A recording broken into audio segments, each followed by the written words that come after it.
नमस्कार दोस्तों, स्वागत है आज की इस लेटेस्ट वीडियो में जिसमें हम आपको सामान्य ज्ञान के महत्वपूर्ण प्रश्न के बारे में बहुत ही इजीली एक्सप्लेन करेंगे। बहुत इंपॉर्टेंट है, जिसमें सभी क्वेश्चंस इंपॉर्टेंट है। आप किसी भी प्रीवियस ईयर एग्जाम को देखेंगे तो वहां पर यहाँ से क्वेश्चन आपको देखने को मिलेंगे। तो स्टार्ट करते हैं। आज का पहला क्वेश्चन क्या है उसके बारे में, जो कि बहुत इंपॉर्टेंट है। तो क्लास आपके लिए इंपॉर्टेंट रहेगा, बस फोकस आप सामने रखना।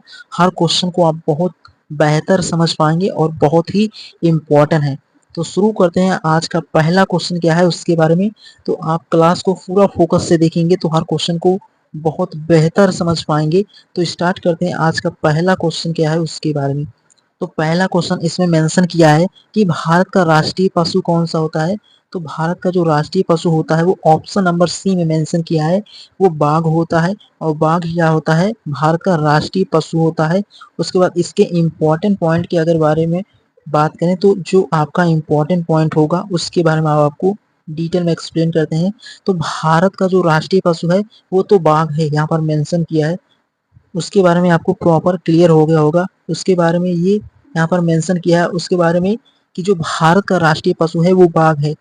विशेष रूप से, यानी कि जो ये विशेष रूप से होता है, इसे बंगाल टाइगर या शक्ति और साहस का प्रतीक है। जो बाघ होता है वो शक्ति और साहस का प्रतीक भी होता है। और यह विशेष रूप से बंगाल टाइगर है, यानी कि इसे बंगाल टाइगर भी कहते हैं।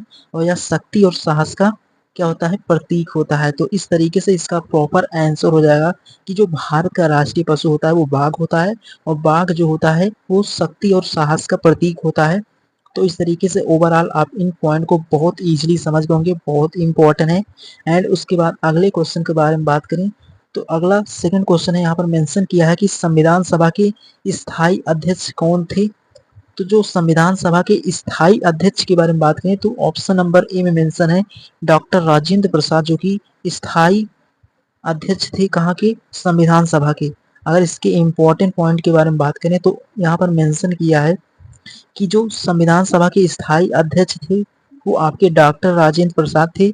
और अस्थायी अध्यक्ष आपके डॉक्टर सच्चिदानंद सिन्हा जो थे वो आपके अस्थायी अध्यक्ष थे। तो उनका नाम था डॉक्टर सच्चिदानंद सिन्हा। और जो आपकी स्थायी अध्यक्ष है वो डॉक्टर राजेंद्र प्रसाद, वो हैं आपके स्थायी, जो कि कहाँ के हैं तो संविधान सभा के स्थायी अध्यक्ष हैं। तो आपको स्थायी और अस्थायी दोनों क्लियर होना चाहिए। एग्जाम में दोनों पॉइंट को भी मेंशन कर सकता है या अलग अलग क्वेश्चंस में पूछ सकता है। तो आपको प्रॉपर दोनों के बारे में फुल इंफॉर्मेशन अब हो गया होगा। तो उम्मीद करता हूँ आप ये दोनों क्वेश्चन बहुत इजीली समझ गए होंगे। बहुत बेहतर क्वेश्चन है, इसी लेवल के क्वेश्चंस आप लोगों के एग्जाम में बनते हैं और आपके एग्जाम के पॉइंट ऑफ व्यू से ये क्वेश्चंस भी बहुत इंपॉर्टेंट है। तो बढ़ते हैं अगले क्वेश्चन के बारे में, जो कि और इम्पोर्टेंट क्वेश्चन है। तो अगला मेंशन है कि चांद पर पहला कदम रखने वाले व्यक्ति का नाम क्या है।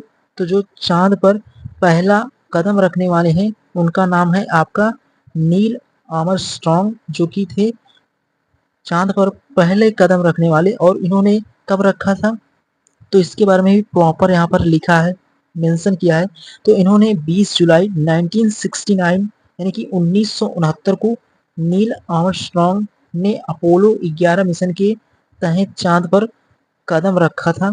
पहला कदम रखने वाले कौन थे, नील आर्मस्ट्रॉन्ग। इन्होंने 20 जुलाई 1969 को अपोलो 11 मिशन के यानी कि अपोलो 11 मिशन के तहत चांद पर कदम रखा था। ये आपको क्लियर होना चाहिए वो कौन थे, तो नील आर्मस्ट्रॉन्ग, जो कि चांद पर पहले कदम रखने वाले व्यक्ति थे। तो वो कब गए थे तो 1969 यानी कि 1969 में। ये आपको क्लियर होना चाहिए, बहुत इंपॉर्टेंट है। तो बढ़ते हैं अगला क्या है उसके बारे में। तो अगला आता है आपका, उसके बाद फोर्थ क्वेश्चन पूछा है कि भारत में हरित क्रांति के जनक किसे कहा जाता है। तो जो हरित क्रांति के जनक हैं वो ऑप्शन नंबर ए में मेंशन है, उनका नाम है एम एस स्वामीनाथन, जो हैं वो हरित क्रांति के जनक के रूप में जाने जाते हैं। अगर इनकी प्रॉपर एक्सप्लेनेशन के बारे में बात करें तो जो आपके एम एस स्वामीनाथन को भारत में हरित क्रांति का जनक कहा जाता है, जिससे कृषि उत्पादन में तेजी आई। ये आपको क्लियर होना चाहिए, बहुत इंपॉर्टेंट है। तो इस तरीके से ओवरऑल 4 क्वेश्चन आप बहुत इजीली समझ गए होंगे। अगर आपको फिर भी कोई डाउट हो तो कमेंट बॉक्स में मेंशन कर सकते हैं। बढ़ते हैं अगले क्वेश्चन के बारे में जो कि और इम्पोर्टेंट क्वेश्चंस हैं। तो ये क्वेश्चन भी आपका बहुत ही इम्पोर्टेंट है, जीएस का क्वेश्चन है, बहुत इम्पोर्टेंट है कि पाचन में कौन सा अम्ल मदद करता है, यानी कि आपके शरीर में जो भोजन पचते हैं उसमें खानों यानी कि जो खाना होता है आपका उसको पचाने में कौन सा अम्ल आपका मदद करता है, तो हाइड्रोक्लोरिक अम्ल, यानी कि ऑप्शन नंबर सी में साफ स्पष्ट आपको मेंशन किया है। जो आपका HCl होता है उसी को हम HCl या हाइड्रोक्लोरिक अम्ल कहते हैं, जो आपके भोजन को पचाने में मदद करता है। जो अम्ल वो होता है हाइड्रोक्लोरिक, यानी कि जो हाइड्रोक्लोरिक अम्ल होता है वही होता है पाचन में जो अम्ल मदद करता है भोजन को पचने में, वो HCl ही होता है। तो यहाँ पर मेंशन किया है कि पेट में हाइड्रोक्लोरिक अम्ल यानी कि HCl भोजन को तोड़ने और बैक्टीरिया मारने में मदद करता है। ये आपको क्लियर होना चाहिए क्या क्या हाइड्रोक्लोरिक का कार्य होता है। तो वो भोजन को तो पहले छोटे छोटे पार्ट में यानी कि तोड़ता है तभी पचता है, और बैक्टीरिया मारने में मदद करता है। तो ये आपको दोनों पॉइंट क्लियर होने चाहिए, बहुत ही इंपॉर्टेंट है। किसी भी एग्जाम को आप उठाएंगे तो वहां पर जरूर आपको इस लेवल के क्वेश्चन देखने को मिलेंगे। ऐसा नहीं हो सकता है कि हर क्वेश्चन इसी सेट से आएंगे, बट एक दो क्वेश्चन आपके एग्जाम में मिल सकते हैं, इतनी श्योरिटी है। बस प्रॉपर आपको क्लासेस को देखना है और फोकस के साथ। बढ़ते हैं अगले क्वेश्चन के बारे में जो कि बहुत इंपॉर्टेंट है कि पृथ्वी का व्यास लगभग कितना है। तो पृथ्वी का जो व्यास होता है, तो व्यास क्या होता है, त्रिज्या का आधा। तो पृथ्वी का व्यास के बारे में पूछा है तो यानी कि त्रिज्या के बारे में ही मेंशन किया है। तो यानी कि जो अर्थ है उसका व्यास कितना है, तो वो है आपका 12,742 किलोमीटर क्या है, पृथ्वी का व्यास है। तो इसके बारे में आपको प्रॉपर यहाँ पर मेंशन किया है। आप बहुत इजीली समझ गए होंगे कि जो पृथ्वी का औसत व्यास है वो 12,742 किलोमीटर पृथ्वी का व्यास है।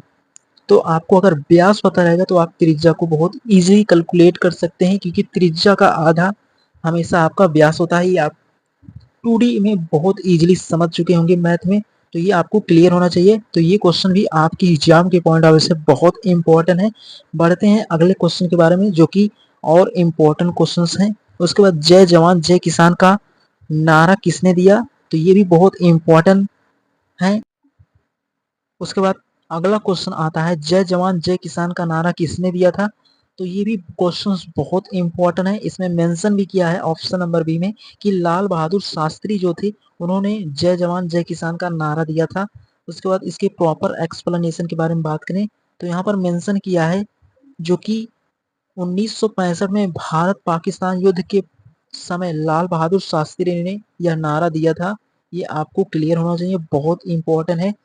जब 1965 में इंडिया और पाकिस्तान का युद्ध के समय लाल बहादुर शास्त्री ने इस नारे को दिया था, बहुत इंपॉर्टेंट है।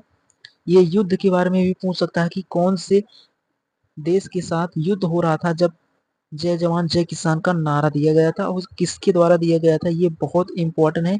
तो आपके लाल बहादुर शास्त्री के द्वारा इसको दिया गया था। तो उम्मीद करता हूँ प्रॉपर आप इस क्वेश्चन को भी बहुत इजीली समझ गए होंगे। बढ़ते हैं अगला क्वेश्चन क्या है कि पानी का रासायनिक सूत्र क्या होता है। ये भी आपका बहुत इंपॉर्टेंट है, साइंस का क्वेश्चन है बट बहुत ही इंपॉर्टेंट है।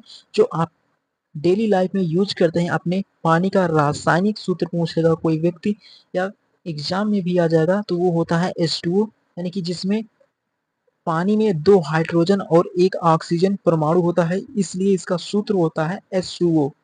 तो सिंपली आप इसको समझ सकते हैं, बहुत इजी था। हर एक स्टूडेंट को इसके बारे में प्रॉपर पता होगा, क्योंकि वो जब क्लास 11-12 में आता है तभी से वो H2O के बारे में प्रॉपर उसको समझ होता है। तो ये क्वेश्चन तो बहुत इजी था।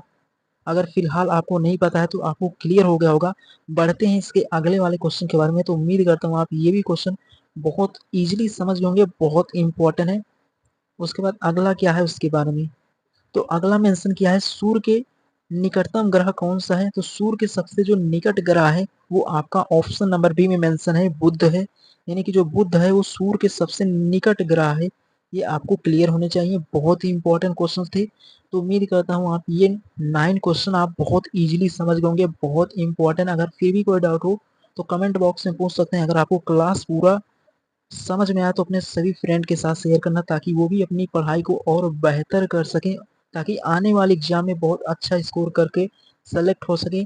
उसके बाद बढ़ते हैं अगले वाले क्वेश्चन के बारे में जो कि बहुत इंपॉर्टेंट है और आज का लास्ट क्वेश्चन जो है वो ये है, इसमें मेंशन किया है भारत का पहला उपग्रह कौन सा था। तो भारत का जो पहला उपग्रह है वो ऑप्शन नंबर बी में मेंशन है कि जो आर्यभट्ट उपग्रह है वो भारत का सबसे पहला उपग्रह है। तो इसके बारे में इम्पोर्टेंट पॉइंट है, इनको आपको समझना होगा कि 19 यानी कि 19 अप्रैल 1975 यानी कि 1975 को आर्यभट्ट उपग्रह लॉन्च किया गया था। ये आपको क्लियर होना चाहिए सर्वप्रथम कब और सबसे पहला उपग्रह कौन होगा, वो आर्यभट्ट होगा।